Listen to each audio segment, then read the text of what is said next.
Blessed and wonderful day to one and all. And it's a great privilege for us that today we could witness how God is an awesome God before us, despite of the weather condition that we have. Philippines is the same now as Macau, because whatever it takes here in the Philippines, especially sa Baguio po, ang kadalasan pinupuntahan ng Baguio, dyan sa Macau. No? Only in the signal, nagkakadiferensya. Dito po, pag signal number 3, wala pa rin dyan. Ang signal number 5 dito is equivalent to Typhoon 8 or 10 dyan. So, anyway, nobody can stop us in worshiping the Lord our God today. And hopefully and prayerfully, everybody is in good condition. So let's start this message in prayer. We commit ourselves to God as we are going to study the Word of God. Let us pray. Heavenly Father, we come before your throne of grace, allowing us once again to study your Word. And may you always have the ways of God that we could fully understand and make known to us the ways, the things that you wanted us to know, perhaps, of God, as we could always remember that all those messages, all those words comes from you will manifest into our life. So help us as we are going to study your word today. In Christ's most precious name, we ask and pray. Amen. Of course, I want to share to you the word of God which is found in the book of Matthew chapter 8, verses 5 to 13. And this word of God will give us a detail of who is this centurion in this passage. And we could say that this verse would also manifest in us that whatever we would undergo with this verse, I pray the Lord and the Holy Spirit will work out in us. I have to read this and just follow it with your eyes. Sabi ko niya, and when Jesus was entered into Capernaum, there came unto him a centurion, beseeching him, and saying, Lord, my servant lieth at home sick, the palsy, grievously tormented. And Jesus said to him, I will come and heal him. The centurion answered and said, Lord, I am not worthy that thou shouldest come under my roof, but speak the word only, and my servant shall be healed. For I am a man under authority, having soldiers under me, and I said to this man, Go, and he goeth, and to another, Come, and he cometh, and to my servant, Do this, and he doeth it. When Jesus heard it, he marveled and said to them that followed, Verily, I say unto you, I have not found so great faith, no, not in Israel. And I say unto you that many shall come from the east and west, and shall sit down with Abraham and Isaac and Jacob in the kingdom of heaven. But the children of the kingdom shall be cast out into outer darkness, and there shall be weeping and gnashing of teeth. And Jesus said unto the centurion, Could I wait, as thou hast believed, so it be done unto thee. So may God bless the reading of his holy word. Again, we could always understand that the message of this word would give us a hint of our daily lives. Perhaps today, if you look around you, kung titignan mo po ang nakakapalibot sa iyo, different ways, different acts, different words, will you hear, will you say, will you understand, and will you see? But there is always a truth beyond compare. Because there are many people today who are praying for God to open the door for them. But they fail to understand that God has actually given them the key to open the door. God will not open the door for them. He will not walk through the door and open it for them. because the key is in our hands. God will not turn the key, but we will. Kung ganun po yung pangyayari, binigyan po tayo ng Diyos ng karapatan ng pribileyo. At nasa atin ang susi upang ang ating mga pangangailangan, maybe our desires in life, the only key is in our hands. So truth beyond compare. Ito po yung kadalasan kasi na pangyayari. If you think about this, we crucify ourselves into things. Kaya nga hindi natin mabubuksan yung mga bagay na kailangan natin, na gusto natin maabot o pinapangarap. Because we crucify ourselves into things. The regret of yesterday and the fear of tomorrow. Regret mo, yung nakaraan mo, andyan pa rin sa'yo, umabalik pa rin sa'yo, hindi ka makakamuta. Yung in-expect mo, kasi kinabukasan, lagi may pagdududa. Meron kang sinasabi natin na galing. So that's what the two tips in our life that crucify us. The regret of yesterday and the fear of tomorrow. So, very simple. We cannot cleave to the things of this world and cleave to God at the same time. Hindi pwede. Hahawakan mo yung mundo, gumagalaw sa mundo, nahahawakan mo yung Diyos. We cannot hold on to anything if our hands are already full of other things. Nahirap. Tubukan mo. Bumili ka ng mangga, bumili ka ng santol, bumili ka pa dyan, na puno-puno ng kamay mo. Tapos may gusto kang bilhin na isang pakwan siguro. Mahuhulog siyempre ang pakwan dahil puno-puno na ang iyong kamay. Ano yung mga bagay na kailangan natin maintindihan? Understand authority. Saan po nanggagaling yung authority na yan? It comes from the Lord. Sabi po, siya ng salita ng Diyos kanina. Centurion. Nagmamakaawa na sana puntahan niya ang kanyang kaibigan, ang kanyang kasama. Paglingin. But then the girl says, ang ibang tao tumitingin sa Panginoon. Nililimitahan nila ang Diyos. Our limitations that not limit God's authority. Yung limit, yung nakikita natin sa sarili natin na hindi natin kakayahan, hindi tayo parehas sa Diyos. Mas makapangyarihan pa ang Diyos. Our limitations versus God's authority. Tingnan po ninyo. Yung limitasyon mo, yung hindi mo makakaya, wala kang kakayanan, pero ang authority ng Diyos ay mas pumapaibabaw. Things that you do not expect in life, but because of God's authority, it will happen. So our limitations does not limit God's authority. It takes great humility. Ito po yung kailangan. It just takes great humility for a great leader like Centurion. Binasa po natin kanina, to admit that he does not have it all. Ganun po sa atin. We should have humble ourselves. Mapapababa tayo na hindi natin kaya ang lahat. Sabi niya, without Christ, I can do nothing.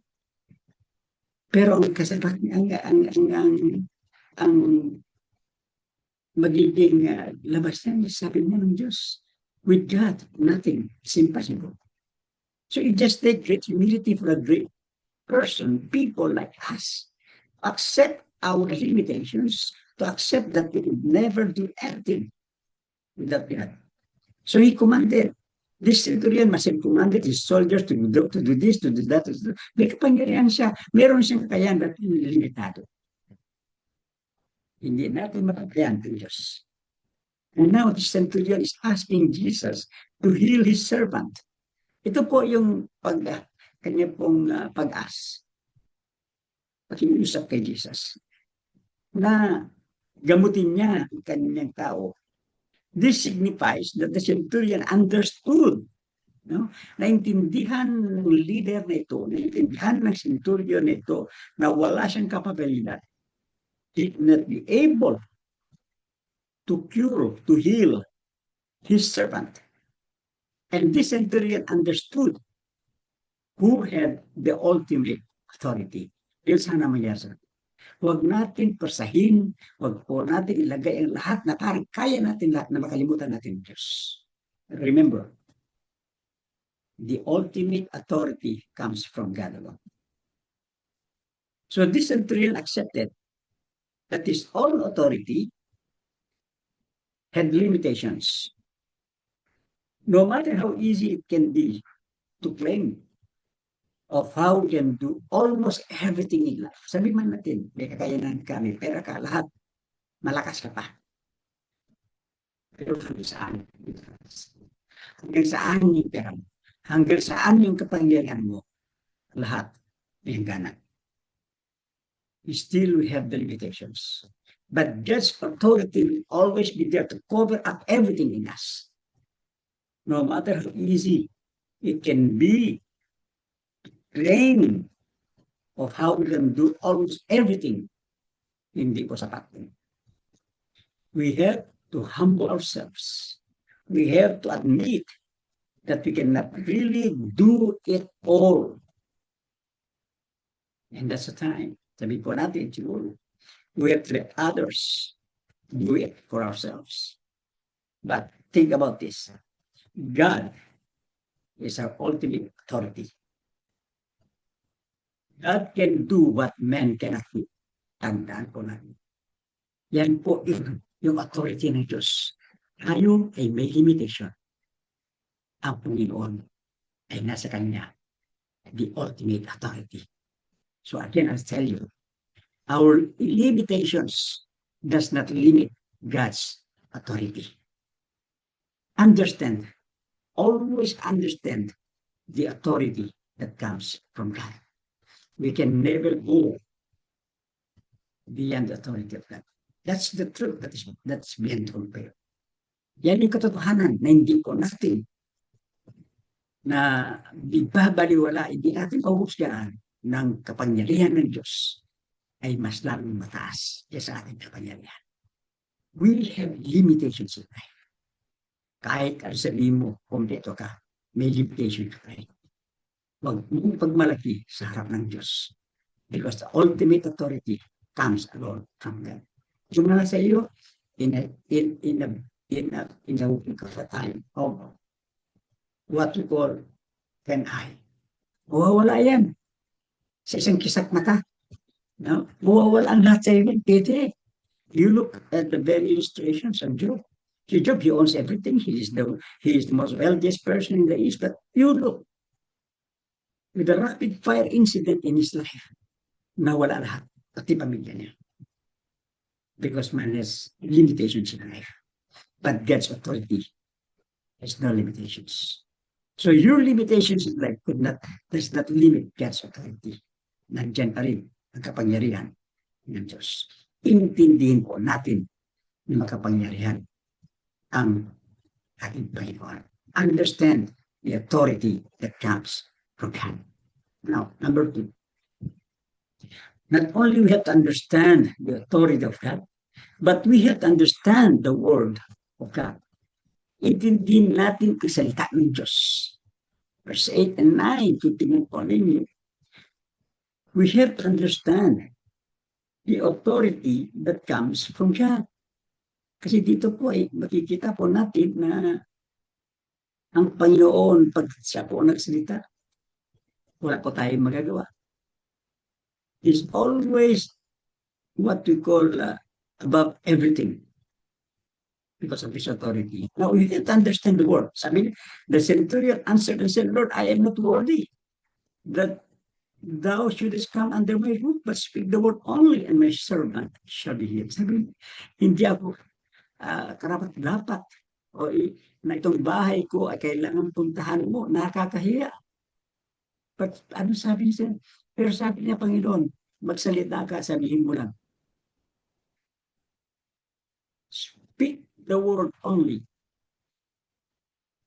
At ang aking servant ay gagaling. You see how powerful is the word of God.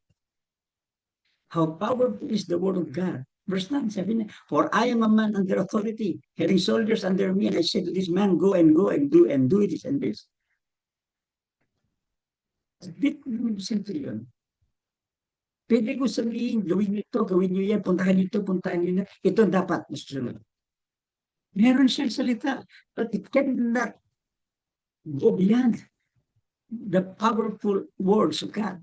Pwede ba sabihin sa servant niya, ito, tumayo ka din, magaling ka na. No. Pwede ba sabihin din.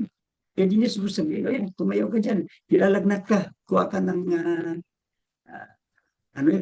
ng bioflu. Inumin mo, para gagaling ka. No. Cannot expect the power of the medicine to let this man be cured or healed. Okay.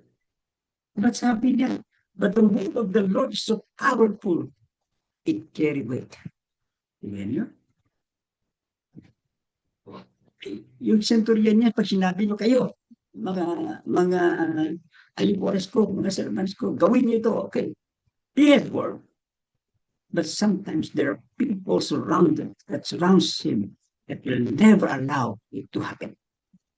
Meron at meron pagkasamahan na mabigat din ang pagsunod sa kanya. Pero pag salita Panginoon ang nagsalita, pag sinabi niya, come out from them, stand and you will heal. It's very powerful. It carries weight. Ganun po magsalita ang ating Panginoon. So tingin mo din, our shortcomings do not shorten the reach of His mighty hand. Yung ating hindi natin nagagawa, kung wala sa ating kakayahan na yan, huwag po natin ihalin tulad sa Panginoon na hindi niya magagawa ang mga bagay na yun. So our shortcomings do not shorten the reach of His mighty hand. Bilang Diyos, pag nagsalita siya, may power. We call that dunamis. No, dunamis is a Greek word which means dynamite. Pag nag-explode siya, may power siya. It carries weight. So our shortcomings do not shorten the reach of His mighty hand. Oh.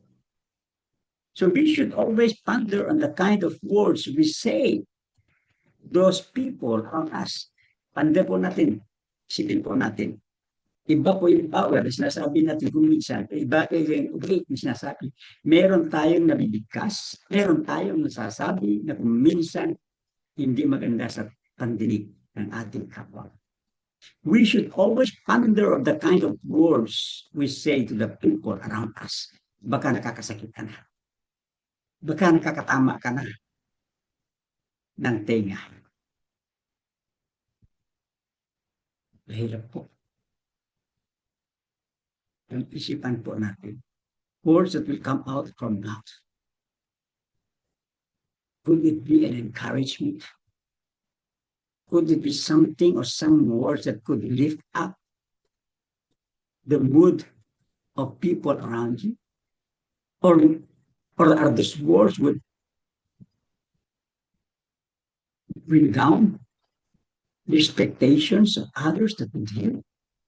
Or those words that come out from your mouth will discourage them? Or would those words that come out from your mouth would be words that could give gap between you?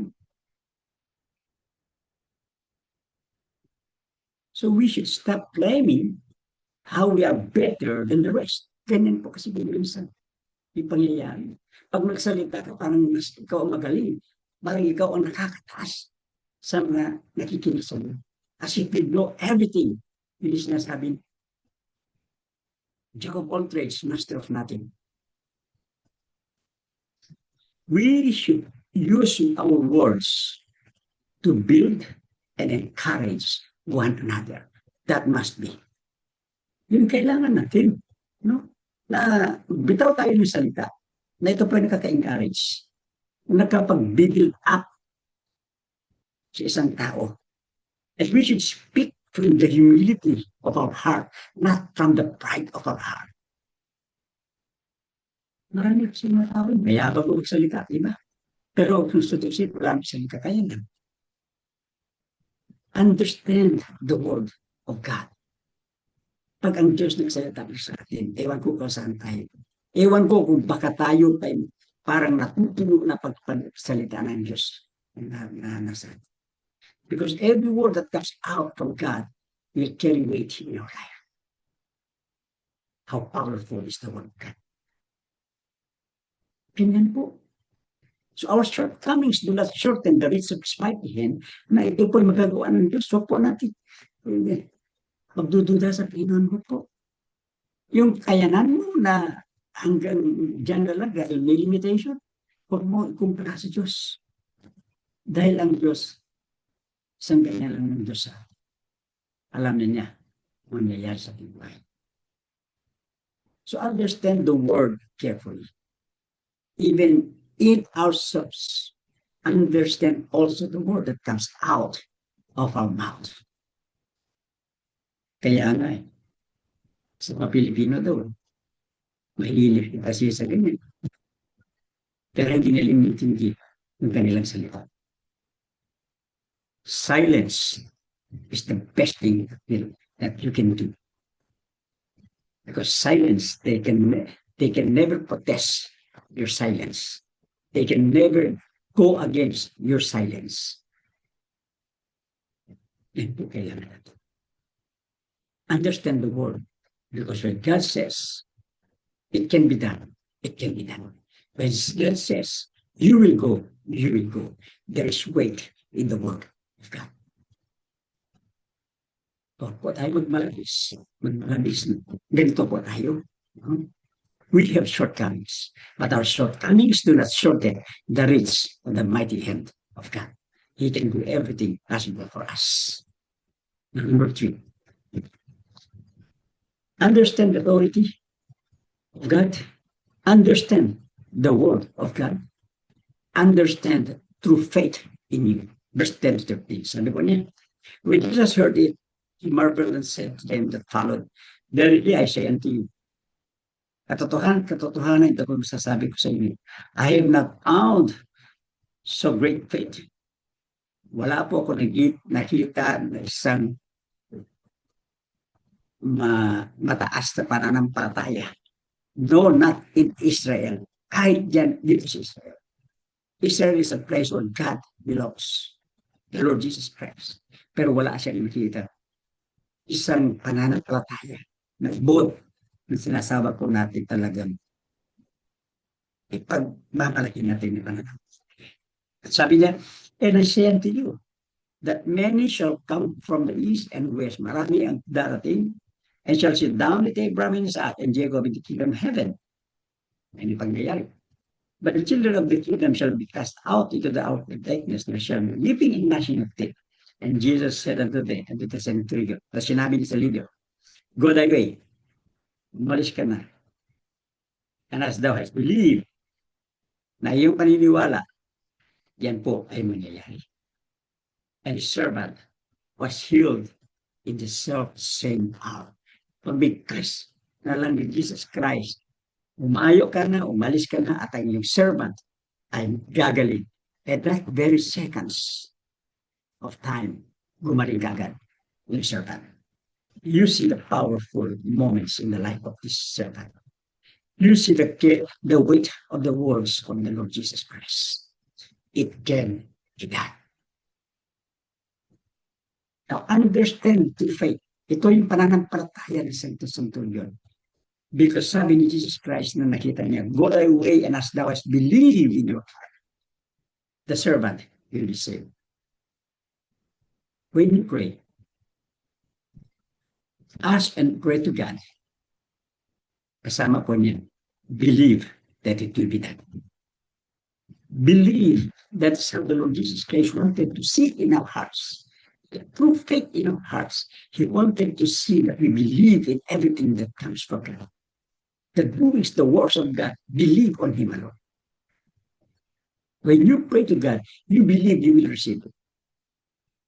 Pag ikaw ay maniwala sa Diyos, Your limitations, there is. Your shortcomings, there is. Gawin mo, maniwala ka at gawin mo ang dapat mong magagawa. And let God do the rest. Just pray. Let God do the rest. Because our insufficiencies that make Him less sufficient. Yung kakulangan natin, hindi ang magdidikta sa Diyos na hindi rin magagawa ng Diyos. You just have to believe and let God do the rest for it. So, you think about it.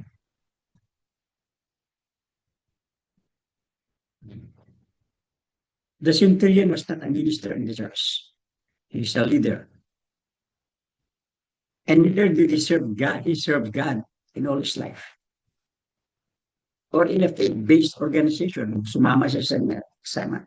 Yet, Jesus is telling us, sinasabi ng Diyos sa atin, his faith superseded anyone else in Israel.